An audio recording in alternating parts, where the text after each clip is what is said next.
다 함께 사도신경으로 우리의 신앙을 한 목소리로 고백하겠습니다. 나는 전능하신 아버지 하나님 천지의 창조주를 믿습니다. 나는 그의 유일하신 아들 우리 주 예수 그리스도를 믿습니다. 그는 성령으로 잉태되어 동정녀 마리아에게서 나시고 본디오 빌라도에게 고난을 받아 십자가에 못 박혀 죽으시고 장사된 지 사흘 만에 죽은 자 가운데서 다시 살아나셨으며 하늘에 오르시어 전능하신 아버지 하나님 우편에 앉아 계시다가 거기로부터 살아있는 자와 죽은 자를 심판하러 오십니다. 나는 성령을 믿으며 거룩한 공교회와 성도의 교제와 죄를 용서받는 것과 몸의 부활과 영생을 믿습니다. 아멘. 다 함께 찬송가 484장 내 맘의 주여 소망되소서 함께 찬양하겠습니다.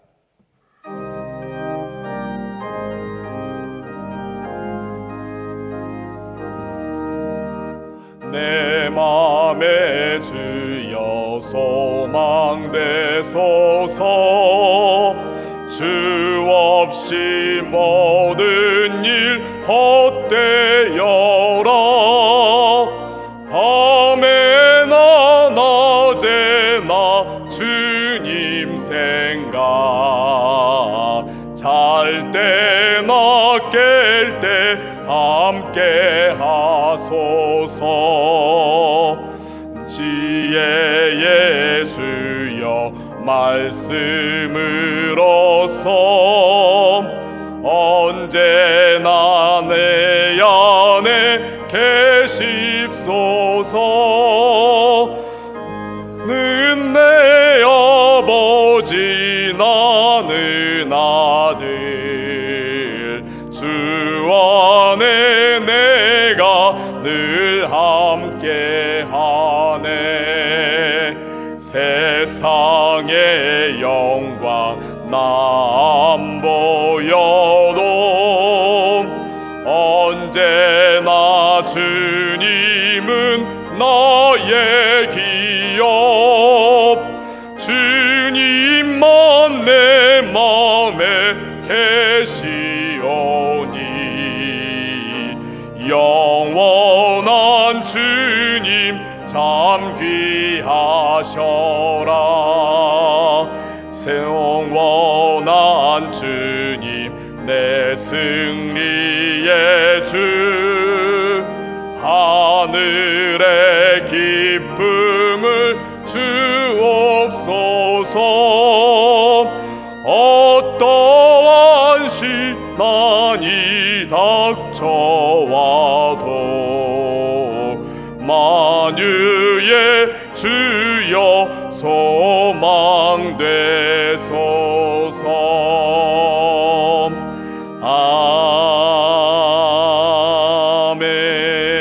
아멘. 기도드리겠습니다. 하나님 감사드립니다. 이렇게 새벽 예배 가운데 저희들을 불러주셔서 주님 앞에 나와 예배드리고 또 말씀을 듣고 기도 가운데 나아가게 하여 주심에 감사드립니다. 이 하루를 주님과 함께 시작하오니 하나님 오늘 하루도 주님과 동행하며 승리하는 귀한 날 되게 하여 주시옵소서. 특별히 스리랑카 단기 선교를 잘 마치게 하여 주심에 감사드립니다. 단기 선교팀이 지금 귀국 가운데 있습니다. 하나님 오늘 그 모든 발걸음들을 안전하게 지켜 주시옵시며 스리랑카 땅에 뿌려진 복음의 씨앗들이 잘 성장할 수 있도록 또 열매 맺을 수 있도록 주님께서 스리랑카 땅에 역사하여 주시옵소서. 무엇보다 내일 이제 말씀을 전하실 담임 목사님을 위하여 기도드립니다. 하나님 지친 가운데 또 선교 여정 가운데 있습니다. 하나님께서 새 힘을 더하여 주셔서 말씀을 전하시고 예배를 인도하실 때에 하나님 부족하지 않도록 충만하게 채워 주시옵소서.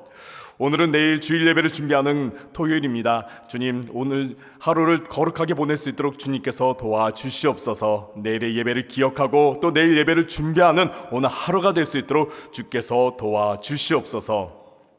장막 기간 가운데 있습니다. 큰 비로 말미암아 어려움 당하지 않도록 주님께서 보호하여 주시옵소서. 침수 피해가 일어나지 않도록 주님께서 지켜주시옵소서. 또 빗길 사고가 일어나지 않도록 하나님께서 하나하나 돌봐주시옵기를 원합니다. 하나님께서 이 기간 가운데 동행하여 주시옵소서. 특별히 또 이스라엘과 이란이 지금 전쟁 가운데 있습니다. 하나님께서 속히 그 전쟁을 멈춰 주셨기를 원하옵니다. 하나님, 어린아이들 또 많은 사람들이 힘든 가운데 있습니다. 주님께서 그 나라를 긍휼하게 여겨주셔서 하루속히 전쟁이 멈추게 하여 주시옵시며 주님의 도우심과 주님의 은혜 가운데 나아갈 수 있도록 인도하여 주시옵소서. 내일은 사랑의 주일입니다. 주님, 사랑의 주일을 통하여서 강원도 곳곳에 또 열방 가운데 정말 어려운 교회들의 저희들이 시설을 지원하고자 합니다. 하나님, 우리들의 사랑의 손길로 말미암아 교회들마다 큰 힘을 얻게 하여 주시옵시며 하나님, 잘 준비될 수 있도록 인도하여 주시옵소서. 이 시간에 주님 앞에 예물을 드린 손길들이 있습니다. 하나님께서 그 손길들을 기억하여 주셔서 은혜 가운데 나아가게 하여 주시옵시며 또 기도 제목 가운데 있는 분들이 있습니다. 하나님, 우리의 기도 제목을 주님께서 기억하여 주셔서 응답하여 주옵소서. 이 시간 말씀을 듣습니다. 말씀 가운데 함께하여 주시옵고 또 말씀으로 말미암아 우리가 살아갈 수 있도록 주님, 이 말씀을 우리가 듣게 하여 주시고 또 새기게 하여 주시고 행하게 하여 주시옵소서. 예수님의 이름으로 기도드리옵나이다. 아멘. 함께 말씀 읽도록 하겠습니다. 오늘 하나님께서 우리에게 주신 말씀은 히브리서 6장 13절에서부터 20절까지의 말씀입니다. 히브리서 6장 13절에서부터 20절까지에 있는 말씀 함께 한 목소리로 봉독하도록 하겠습니다. 하나님이 아브라함에게 약속하실 때에 가리켜 맹세할 자가 자기보다 더 큰 이가 없으므로 자기를 가리켜 맹세하여 이르시되 내가 반드시 너에게 복주고 복주며 너를 번성하게 하고 번성하게 하리라 하셨더니 그가 이같이 오래 참아 약속을 받았느니라. 사람들은 자기보다 더 큰 자를 가리켜 맹세하나니 맹세는 그들이 다투는 모든 일의 최후 확정이니라. 하나님은 약속을 기업으로 받는 자들에게 그 뜻이 변하지 아니함을 충분히 나타내시려고 그 일을 맹세로 보증하셨나니 이는 하나님이 거짓말을 하실 수 없는 이 두 가지 변하지 못할 사실로 말미암아 앞에 있는 소망을 얻으려고 피난처를 찾는 우리에게 큰 안위를 받게 하려 하심이라. 우리가 이 소망을 가지고 있는 것은 영혼의 닷 같아서 튼튼하고 견고하여 휘장 안으로 들어가나니 그리로 앞서 가신 예수께서 멜기세덱의 반차를 따라 영원히 대제사장이 되어 우리를 위하여 들어가셨느니라. 아멘. 할렐루야. 주님의 은혜와 평안이 여러분과 또 여러분의 가정 가운데 함께 하시기를 기원합니다. 우리가 지금 히브리서 말씀을 새벽마다 함께 나누고 있습니다. 히브리서는 주 1세기 무렵에 유대 그리스도인들을 향하여 쓴 서신입니다. 주 1세기 무렵은 그리스도인들이 참 박해로 말미암아 힘들어할 때였습니다. 당시 많은 그리스도인들이 믿음으로 말미암아 위험에 처해 있었습니다. 믿음으로 말미암아 핍박을 받았고 또 잡혀가기도 하고 또 많은 것을 잃기도 하고 조롱당하기도 하고 심지어 죽임을 당하기도 하였습니다. 이러한 상황 가운데 많은 그리스도인들이 흔들렸습니다. 특히 유대 그리스도인들이 많이 흔들렸습니다. 왜냐하면 유대교는 로마 제국에 인정받는 합당한 종교였습니다. 반면에 기독교는 로마 제국에 인정을 받지 못하고 오히려 위험 요소로 간주되다 보니까 많은 핍박을 받고 있었던 것이죠. 이러한 상황 가운데 유대 그리스도인들이 자신의 신앙 때문에 믿음 때문에 핍박당하는데 오히려 유대인들은 핍박당하지 않는 모습을 보면서 돌아가고자 하는 유혹을 받기 시작했습니다. 그러면서 그들의 믿음이 흔들리기 시작했습니다. 많은 유대 그리스도인들이 배교하는 일이 일어났고 혹은 현실과 타협하거나 숨는 등 믿음이 흔들리는 모습들이 너무나 많이 일어났던 것이지요. 이렇게 흔들리는 유대 그리스도인들의 믿음을 굳건하게 붙잡고자 쓰여진 서신이 바로 히브리서입니다. 그래서 히브리서는 흔들리는 믿음을 붙잡고자 우리 주 예수 그리스도에 대한 믿음 또 그분에 대한 말씀을 강조하고 있습니다. 구약에 있는 모든 말씀들이 예수님을 향하여 증거하고 있다라고 말씀하면서 예수 그리스도를 강조하고 있습니다. 그 중에서 오늘 본문에서는 흔들리는 이러한 상황 가운데 우리를 굳건하게 붙잡아주는 두 가지가 있는데 하나는 소망이요 하나는 약속임을 나타내고 있습니다. 오늘 이 두 가지를 함께 나누어 보도록 하겠습니다. 첫 번째는 소망에 대해서 우리가 함께 나누어 보도록 하겠습니다. 바다에서 큰 풍랑으로 말미암아 배가 흔들릴 때에 필요한 것은 닻입니다. 특별히 우리 삶에도 많이 흔들리는 가운데 있는데, 오늘 본문에서 이 흔들리는 우리에게 필요한 것은 영혼의 닻이라고 말하고 있습니다. 오늘 본문의 중심 구절입니다. 우리 함께 19절에 있는 말씀 함께 한 번 더 읽어보도록 하겠습니다. 우리가 이 소망을 가지고 있는 것은 영혼의 닷 같아서 튼튼하고 견고하여 휘장 안에 들어가나니. 닻은 고대 사회에 있어서, 특별히 고대 로마에 있어서 안전과 안정을 상징하는 닻이었습니다. 불안정한 환경과 또 흔들리는 상황 가운데 굳건하게 붙잡아 주는 것이 닻이었기 때문에, 제자리를 지키게 해주는 것이 닻이었기 때문에 닻은 안전과 안정의 상징을 가지고 있었습니다. 오늘 본문에서 그러한 닻의 상징을 가지고 우리에게 말하고 있습니다. 흔들리는 우리의 삶 가운데, 또 흔들리고 요동치는 우리의 영혼 가운데 필요한 것은 닻인데, 그 닻은 영혼의 닻이라고 말하고 있습니다. 불안하고 흔들리는 삶 가운데 우리를 굳건하게 붙잡아 주는 것이 영혼의 닻이라는 것이죠. 그 영혼의 닻을 오늘 본문에서는 소망이다라고 말하고 있습니다. 우리가 가진 소망이 이 흔들리는 세상 가운데, 또 우리의 흔들리는 삶 가운데 굳건하게 붙잡아 준다라는 것이지요. 그렇다면 이 소망은 무엇일까요? 우리 그리스도인들이 가지고 있는 이 소망은 세상으로부터 말미암은 것이 아닙니다. 세상의 물질이라든지요, 세상의 능력이라든지요, 세상의 영광으로부터 나오는 그 소망이 아닙니다. 우리가 가지고 있는 이 소망은 하늘로부터 오는 소망입니다. 세상의 소망은 금방 무너지고 맙니다. 모래 위에 세운 집처럼 금방 무너지고 말지요. 오늘 본문 19절에 있는 말씀을 보면은 이 소망이 휘장 안으로 우리를 들어가게 한다라고 말하고 있습니다. 휘장은 무엇입니까? 성막 안에서 지성소와 성소 사이의 가로막은 막을 의미하고 있습니다. 즉, 이 휘장 안으로 들어간다라는 것은 지성소 안으로 들어간다라는 그 의미를 가지고 있습니다. 지성소는 어떤 의미를 가지고 있습니까? 하나님의 임재, 하나님 앞으로 나아가는 것, 하나님께 나아가는 것을 의미하고 있습니다. 즉, 휘장 안으로 들어간다라는 것은 하나님께로 나아간다, 하나님 임재 가운데로 나아간다라는 그러한 의미인데, 그렇다고 한다면 우리의 소망, 우리의 영혼의 닻은 그 휘장으로부터 이어지고 있다라는 것이죠. 그 휘장, 하나님의 임재 가운데, 즉 우리의 소망은 하나님께로 두고 있다, 하나님께로부터 나오고 있다는 것을 우리가 볼 수가 있습니다. 영원하시고 변함이 없이 신실하신 하나님, 그리고 절대 흔들리지 않는 하나님께로부터 우리가 그 소망이 이어오고 있다라는 것입니다. 소망이 그곳으로부터 나온다라는 것이죠. 그래서 성경의 많은 부분들이 소망에 대해서 말하고 있을 때 하나님으로부터 나온다, 하나님께 두라라고 우리에게 강조하고 있습니다. 시편 62편 5절에 이렇게 말씀합니다. 나의 영혼아 잠잠히 하나님만 바라라. 무릇 나의 소망이 그로부터 나오는도다.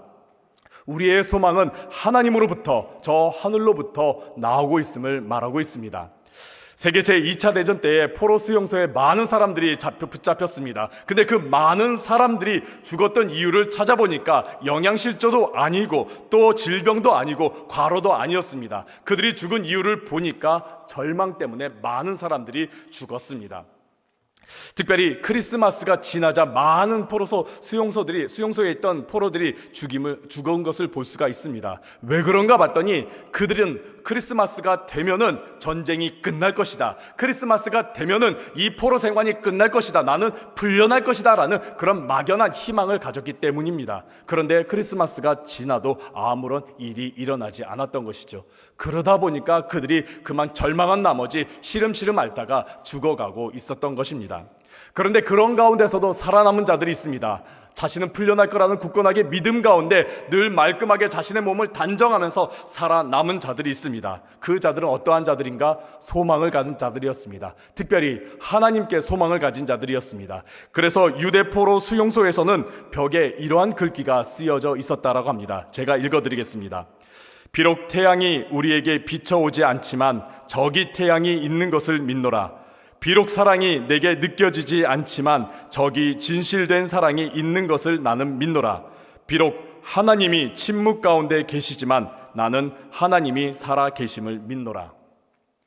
하나님께 소망을 두었을 때 그들은 흔들리지 않고 끝까지 나아갈 수 있었던 것입니다. 하나님께 소망을 두었을 때 그들은 인내하며 나아갈 수가 있었던 것이지요.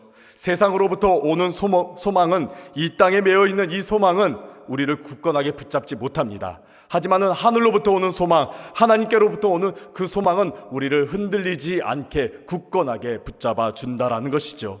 그렇다면 이 소망은 어디에 근거하고 있을까요? 우리가 가지는 이 소망, 하늘로부터 오는 이 소망은 우리가 어떻게 생겨나게 되는 것일까요? 그것은 우리가 하나님께서 우리에게 주신 약속의 말씀을 붙잡을 때 우리에게 그 소망이 굳건하게 생기게 됩니다. 오늘 본문 초반부에 보면은 아브라함에 대한 이야기를 하고 있습니다. 아브라함 어떤 인물입니까? 믿음의 조상입니다. 우리에게 정말 믿음의 증거를 나타낸 위대한 인물입니다. 하지만 그의 인생을 깊이 들여다보면은 그의 인생은 만만치 않은, 정말 크게 흔들릴 수밖에 없는 그런 상황 가운데 놓일 때가 많이 있었습니다.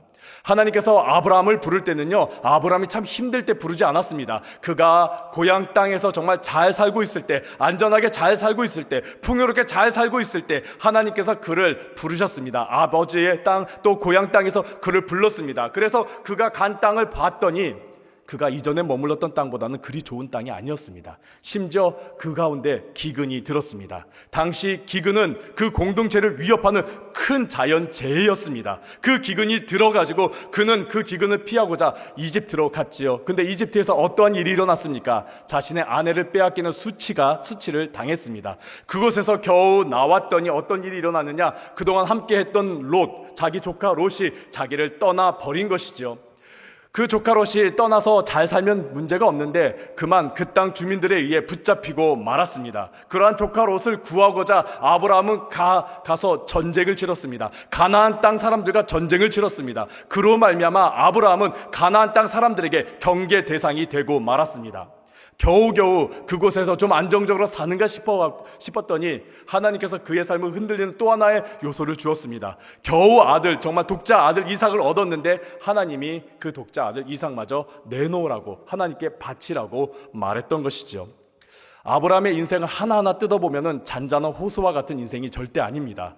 요동치는 인생을 살아가고 있었습니다. 그는 늘 흔들릴 수밖에 없는 그런 상황이 너무나 많이 있었습니다. 하지만 아브라함이 끝까지 인내하며 그가 나아갈 수 있었던 이유가 무엇입니까? 그는 하나님의 그 약속의 말씀, 시시때때로 하나님께서 그에게 주었던 그 약속의 말씀을 붙잡고 그 약속의 말씀이 이루어짐을 그는 소망 가운데 살았기 때문에 그가 끝까지 인내하며 나아갈 수가 있었던 것입니다. 그러한 약속을 붙잡고 살아가는 아브라함에게 오늘 본문에 있는 말씀을 보니까 하나님께서 한 가지를 더 덧붙여 주셨는데 무엇이냐? 하나님께서 그의 약속의 말씀 위에 맹세를 하나 더 덧붙여 주셨다라는 것입니다. 하나님의 약속의 말씀은 변하지 않습니다. 하나님은 반드시 약속을 지키시는 분이십니다. 하지만 거기에 하나님께서 맹세를 하나 더 덧붙이셨다라는 것은 이 말씀은, 하나님께서 아브라함에게 주신 그 약속의 말씀은 반드시 이루어진다. 어떠한 상황이 있더라도, 어떠한 그들이 문제를 일으키더라도 그 말씀은 반드시 이루어짐을 나타내고 있습니다. 그것이 오늘 본문 13절과 14절에 나타나고 있습니다. 13절에 이렇게 말씀합니다. 하나님이 아브라함에게 약속하실 때에 가리켜 맹세할 자가 자기보다 더 큰 이가 없으므로 자기를 가리켜 맹세하여, 우리 14절 함께 읽도록 하겠습니다. 이르시되 내가 반드시 너에게 복주고 복주며 너를 번성하게 하고 번성하게 하리라 하셨더니, 하나님께서 이 약속의 말씀 위에 맹세를 덧붙여 주신 것은 그들이 어떠한 일을 저질렀을지라도, 그들이 어떠한 상황 가운데 있을지라도 그 약속은 반드시 이루어지는 약속이다라는 겁니다. 그리고 그 약속은 아브라함에게 한정된 약속이 아닙니다. 그들의 자손 대대로 이어지는 약속이다라는 것이죠. 영원한 약속, 변하지 않는 약속, 흔들리지 않는 약속이다라는 겁니다. 이 흔들리지 않는 약속으로 말미암아 아브라함은 이삭 하나밖에 없었지만, 자녀가 하나밖에 없었지만은 그는 하나님께서 이 약속을 반드시 이루실 거라는 그 소망으로 그는 인내하며 살아갈 수가 있었던 겁니다. 끝까지 그는 나아갈 수가 있었던 것이죠.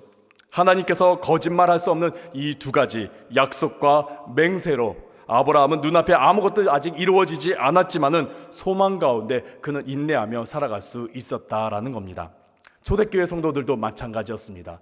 예수님께서 그들에게 주신 그 말씀, 변하지 않는 그 약속의 말씀들을 그들이 듣고 그 말씀을 붙잡고 살아가면서 그 말씀이 반드시 자신의 삶 가운데 이루어짐을 소망하며 살아가는 가운데 그 어떤 핍박과 그 어떤 어려움 가운데 아무리 흔들리는 상황 가운데 있을지라도 그들은 그 약속, 흔들리지 않는 그 약속을 붙잡고 나아갈 수 있었던 것이지요. 아무리 캄캄한 어두운 상황 가운데 있었을지라도 그들은 그 캄캄한 어두운 상황 가운데 빛이신 예수 그리스도를 바라보면서 그 깊은 어둠의 터널을 지나갈 수가 있었던 것입니다. 방탕한 삶을 살던 한 청년이 있었습니다. 술을 마시고 또 친구들과 사고를 치며 방탕한 삶을 살았던 한 청년이었습니다. 그러던 중에 그가 예수 그리스도를 만나 자신의 삶을 회개하고 또 자신의 그 방탕한 삶을 다 청산하면서 예수님의 사람으로 살아가게 되었습니다. 그러면서 한 직업을 얻게 되었는데 그 직업은 길거리의 가로등을 관리하는 직업이었습니다. 밤이 되면 가로등의 등불을 켰습니다. 그리고 새벽이 다가오면 그 가로등의 등불을 끄는 일을 그가 한 것이죠. 그렇게 가로등 관리하는 일을 하던 중에 어느 날 과거에 함께 다녔던 그 불량한 친구들이 그에게 다가오게 되었습니다. 그러면서 그에게 말합니다. 야, 너 요즘 예수를 믿는다며? 그래, 사는 재미가 있니? 그러면서 그 청년을 조롱하기 시작했습니다. 청년은 자신이 현재 지금 하고 있는 그 가로등을 관리하는 일을 소개하면서 자신의 삶에 대해서 이렇게 말합니다. 난 매일 새벽녘 가로등을 끌 때마다 뒤를 돌아본다네. 불이 꺼진 어둠을 보면 나의 과거의 어둠과 같아 보이지.